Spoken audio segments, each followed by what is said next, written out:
Blaine here, Plastering for Beginners, and today I'm going to show you how to prepare this wall for rendering.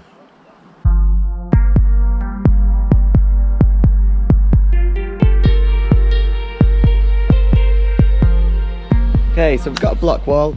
All the render's been hacked off previously. That was the first bit.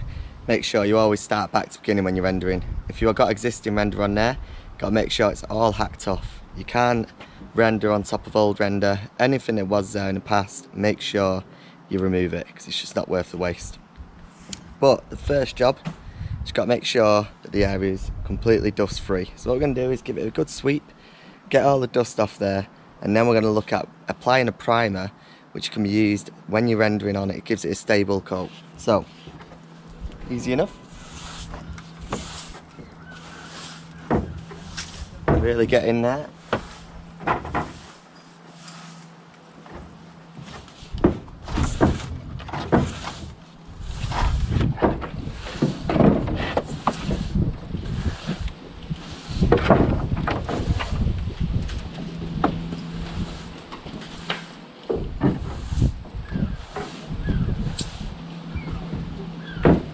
That's the first bit. Now what you want to do, this is old block, so this is similar to what the Thermalites used to be, and basically what we're looking at is got to make sure that this is quite smooth. You've always got to make sure when you're rendering that the substance you're working on has got a key, and that means basically when you apply the render it's not just going to slide off. So what I'm going to use today, especially on these types of blocks, is this. This is render grip. This is a perfect primer for anything if you're going to do any rendering, and if you're unsure on whether you can render on a surface like brick, block, anything, then I'd always recommend using this. It's a great product, easy to apply, and it's just a great way to make sure that when you're rendering you're completely covered and safe. So what I'm going to do is pour a bit into a tray and we're going to roll it on, easy.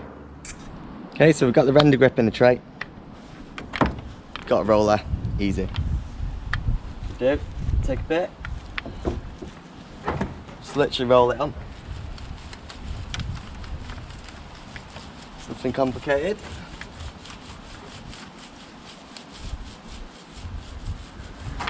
Just roll it all over. It's bright red in colour so you know exactly where it is, and this will just give an amazing key for anything that's smooth or anything that you might be worried to render on. So I would use this for all substrates, brick, block, anything that you're going to render onto, use this.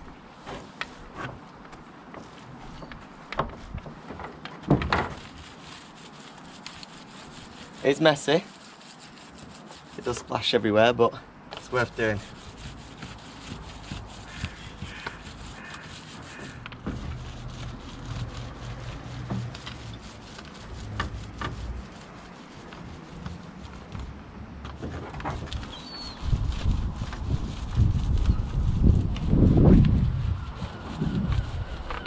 So as you can see, all been painted clear, red and very gritty.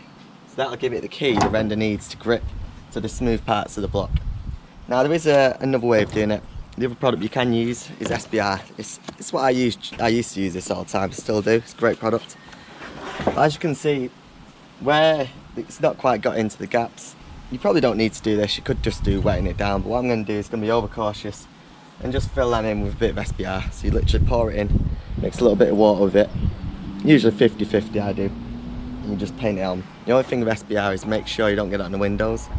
It will stain. It'll stain plastic, stain windows, so if you do, quickly get a sponge, sponge it off. So it's simple. Again, just fill a bucket with SBR and just literally dose it in the areas. Again, I probably don't need to do it, but for my own peace of mind, it's worth doing it that way. SBR is good on brickwork and any blocks that have got quite a good key anyway. But like I said, if you're unsure, just stick to render grip because you know that way you're 100% certain it's going to do the job. So let's just take a bit of SBR. I've got it here in this bucket, it's white in colour. Just paint it in. Could have used a bigger brush, but left all my tools in Bromley, which is handy.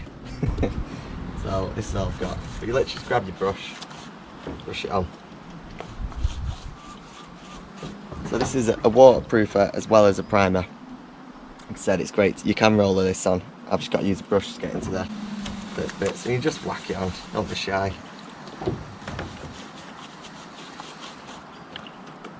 It's just to help give it a bit more adhesion when it comes to putting the render on.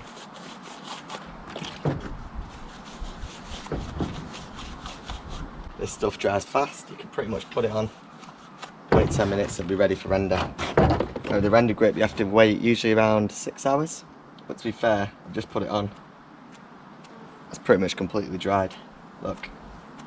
So to me, I think they just say that to cover the backs, but yeah, that's what it says on the back anyway. That's it, you literally just paint the gaps on.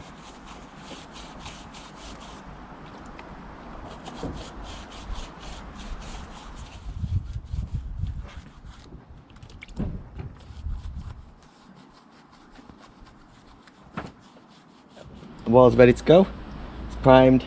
Now you can just start rendering straight onto that. Once the render grip is dried, you're good to go. So that is how simple it is to prepare a wall for rendering. If you like this video, please subscribe to our channel, and thank you so much for watching. And yeah, I'll see you in the next one. Cheers.